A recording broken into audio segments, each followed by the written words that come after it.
guys, this is not an ASMR video. So who cares? Why not do your own thing and let them say what they want?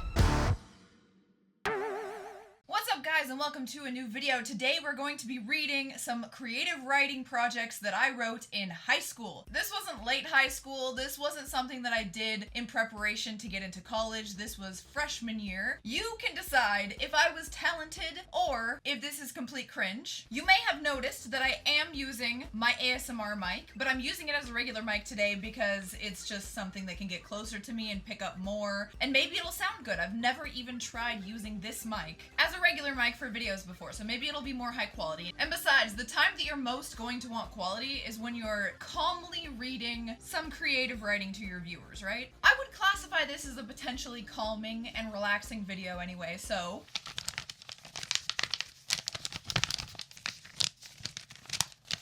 let's go ahead and get into it. So these at the top, they actually say Jay's name, and they're for Jay's classes, which were either AP English classes or college comp classes. So the classes that you take in order to get ready to apply to college. I think that's what those were. I never took any of that kind of stuff. I never overachieved to the point where I would even try out for AP classes because I just didn't care. I had like a 3.7, 3.8 GPA, but I didn't care to do any above and beyond extracurricular activities or trying out for better classes in order to have a better chance to get into college, because that wasn't really as much on my radar. I knew I wanted to do something creative. I think at that point in my life in high school, I knew that I didn't still want to be a lawyer, which was my initial choice. So I think I had kind of given up on that huge grind that is your high school experience when you're trying to get into a prestigious college like UW or something, University of Washington. But one thing I did have was a passion and a skill for creative writing. I actually loved it to the point where I did every single one of Jay's creative writing assignments, and some of the ones that I had to bullshit to make up things for because I didn't like writing it. I personally like writing nonfiction about my life or fiction, creative writing type stuff, short stories. I can't stick to writing an actual book, but at one point in my life I did want to be a writer before I realized that I would lose my passion halfway through a project and not be able to finish it. So hopefully that paints the picture. I'm a freshman, regular classes. Jay is a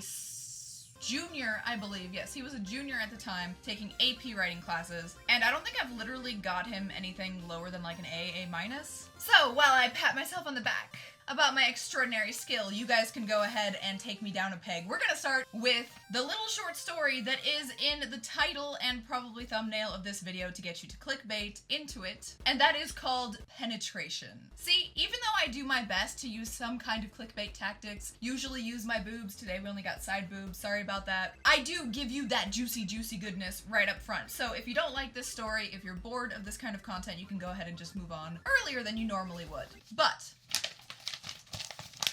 that viewer retention does help me in the algorithm, so I appreciate it if you stick around and enjoy. Sit back, relax. This was written by me for Jay's class to make him look like a genius. I mean, I'm so good. On March 14th, 2006. So actually, this is Jay's senior year. I'm a sophomore. Penetration. How many times have you done this? Her voice was frightened, demanding even. Not many, but trust me, I know what I'm doing. So sure of himself. Does it hurt? Not when I first started. Well, I'm ready, she said, false confidence rising in her every move, every breath. Okay, he said, pulling it out, large and painful looking. Are you sure there's no turning back now? Uneasily, she whispered, yes, but it's bigger than I thought. I'm just gonna interject here and remind you guys that this is a paper for high school that I wrote, probably trying to troll Jay, and he turned it in and got a good grade on it. Moving on. It'll be okay. I hope this is as easy for you as it will be for me, darling, he said, trying to ease her fear. Me too. Hashtag me too. How do you want it? Thought overcame her. There was more than one way to do this, she thought. The standard, or whatever is most comfortable and easy. I gotta turn the page here. Well, nothing is comfortable. Hopefully you feel it, or something is wrong. Yeah, she said, giggling, feeling a bit more relaxed from the conversation. I really hope you're good. I am. Okay, I'm gonna stick it in, alright? Okay. And then she felt slight pain, felt blood rushing to the opening, and then it felt good. She had finally done it. Thanks, she said. You're really great. Did you feel it? Yeah, but it didn't even hurt. And that's how she got her first piercing.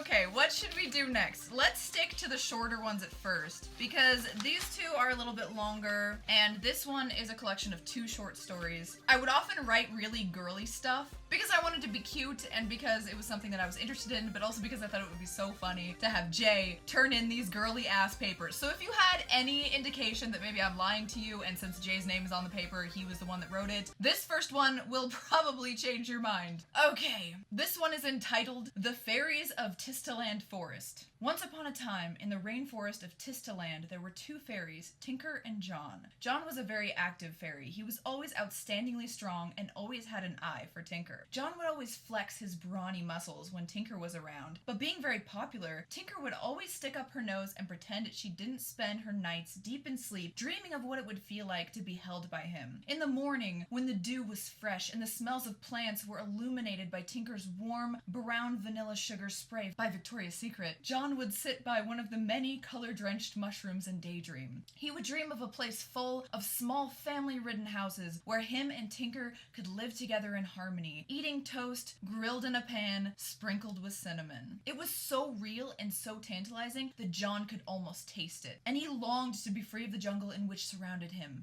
Suppressed him. That's it. Jay turned that in. Very good. I don't know if it's as cringe as the penetration one, but it's pretty bad. Okay, here's the next one, a little bit more serious. It's entitled The Crazy Man. The office smelt of lavender, sharp and unwelcoming. Like when you come into a doctor's office. Welcoming, but not too welcoming. You'll see in this story I really like the word welcoming and unwelcoming. I don't know why. Something was about to come. Something I wasn't going to like. I was taking short, gasping breaths, unaware of the reason for this because I was sitting down. There were short, panging sensations in my eyes, little people in the ceiling, like shadows. They were telling me to leave. Get out, they were saying, but I couldn't move. Calmly, I laid my head on the silky headrest of the bench I was on. Where was I? Suddenly, I had an indescribable urge to jump out of the seat and run out the big metal doors, which seemed to get heavier and more unwelcoming as time went by. I lifted my arms and was perplexed. Move! The little people exclaimed. Go! I swung my arms only to have them caught by a cloth-like material. My shirt was tied. No! I was in a straitjacket. Help me, little people, I whispered, but they had already escaped. Let me know what you think about this one. On the other page is just like some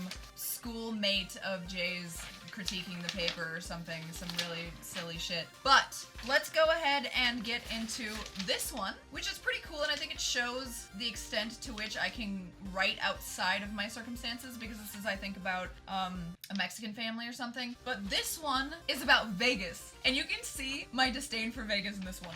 We'll get there. That'll be the last one we'll read, and then we'll be done. This actually isn't taking that long. I thought it would be like a really long time because obviously I'm reading something, but it's not that bad, so I'm enjoying it. And if I ever do come across any of these things again, I will share them with you if you like the video. I don't expect this video to do well, but if you do happen to be one of the few people who watch it all the way through and enjoy it, please do let me know in the comments, because I like this kind of stuff. Jay, after reading these, was like, holy shit, I forgot how good of a writer you are, and he was like pushing me to write a book, and I'm like, every fucking YouTuber writes a book. And he was like, dude, no, don't write about your life, don't do an autobiography that's like super, well, he didn't say that it would be super like cringy and self-centered, but that's always the way I see YouTubers. Like, I like to hear about their experiences, especially if they went through something interesting, and I like autobiographies, especially if they're done in a creative style that kind of plays up things that are interesting in the story. But to me personally, it seems a little narcissistic that so many YouTubers have enough content to make an autobiography. It's a little bit weird, but at the same time, I don't want to detract anyone from doing it. But anyway, he was like, don't make an autobiography, make a creative writing book, like make the next Harry Potter or something. And I'm like,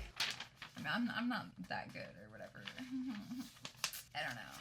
And of course, he made fun of some of the weird mistakes that I made in these to bring me back down to earth, because he doesn't want to compliment me, like, too much. Not to the realistic extent, you know. Alright, getting into this. Oh, and the last ones were written on February 2nd, 2006, and this is for pre-college comp. This one is just a creative writing story from May 14th, 2006. It's a 15-minute story entitled Memories. It's been 20 years since Diego had stepped foot in the doors that were home to him so many decades ago. He took a deep breath and touched the old black painted metal metal gates. He couldn't even think as far back as to when they weren't chipped and rusted. Poorly planted flowers were placed all around the front lawn in exacerbated efforts to put a quaint, conservative feel on the double-doored Section 8-like housing that used to be home to him and his 4 brothers. He could still picture his mother in the kitchen, in front of the dirty, rusted, embarrassing stove, making taquitos right in the middle of summer afternoon. Mijo, he would say, never stray too far from us, but that was so many years ago. Although this house brought up the feeling of love and reminiscing, it also brought up the feelings he felt as God stole away his mother, his only retreat from the life in which he lived. Ghetto life.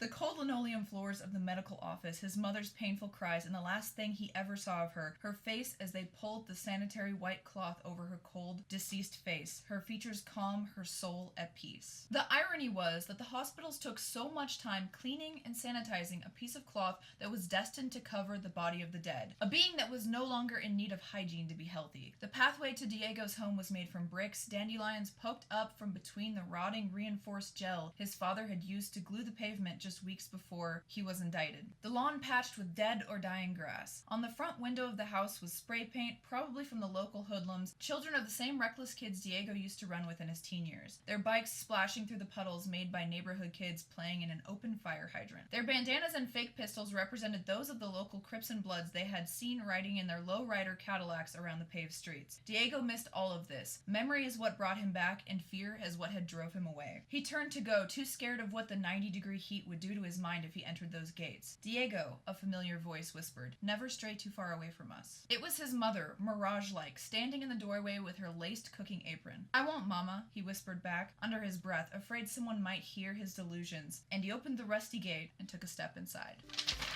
That was a little bit deeper. That was a little bit darker. I don't know.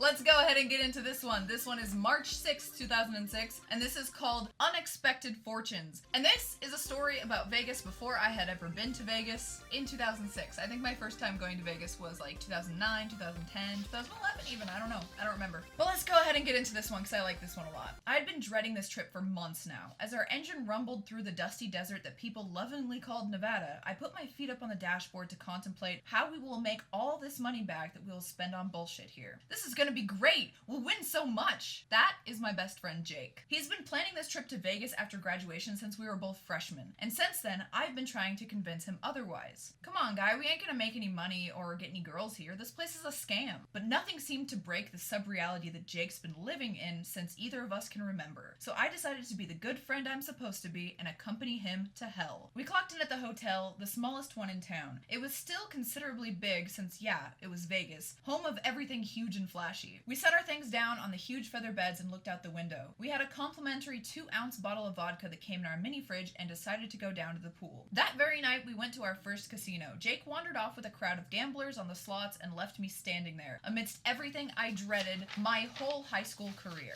I sat at a slot and put a quarter in. That's weird. What the hell? I mean, a quarter won't make me broke. Bring, bring, ding, nothing. That wasn't exciting. It wasn't a miracle or even a $10 win. I stared at the screen, examining all the bright colors and loud sounds. It disgusted me. How could people be addicted to this? Just as I was about to get up, I saw the person next to me put in a quarter, obviously drunk, and then just wander off forgetfully for another drink. I reluctantly pulled the handle. Ding, ding, frickin' ding. I turned away just to be blasted off my chair by an earth-shattering noise. You won! I couldn't believe it. In dismay, I picked up my overflowing $10,000 and nostalgically waltzed to my friend. Viva Las Vegas. So he like changed his tune at the end or something about it. Oh man. Alright guys, if you guys enjoyed this video, like the video and subscribe to the channel. And let me know if you like the side boob. Some people are partial to side boob. I always thought it was crazy, anyone who liked the side boob better than the cleavage or the under boob, but I still do think it deserves an honorable mention, especially when you have really big boobs or really far apart set boobs. I have the former, so you actually do get a nice little bit of under boob, and as I've been working out, I really like how this just kind of goes into my arm. It kind of looks a little bit like there's like a chest muscle there, and then you can see like my shoulder pops out a little bit. It's nice. It's nice. Anyway, which story was your favorite? Which one did you like the most? And did you enjoy this? Because I can always do things where I read stuff. Or I can write stuff and then read it for you if you really enjoy it, but I doubt many of you will. However, I appreciate you watching. If you did, I hope I relaxed you a little bit. I hope that overall it was a good time, and I will see you in the next video. I appreciate your viewership, and I appreciate the comments in the comment section, so leave them there. Okay, love you. Bye. I don't know if you guys can see. It says good plus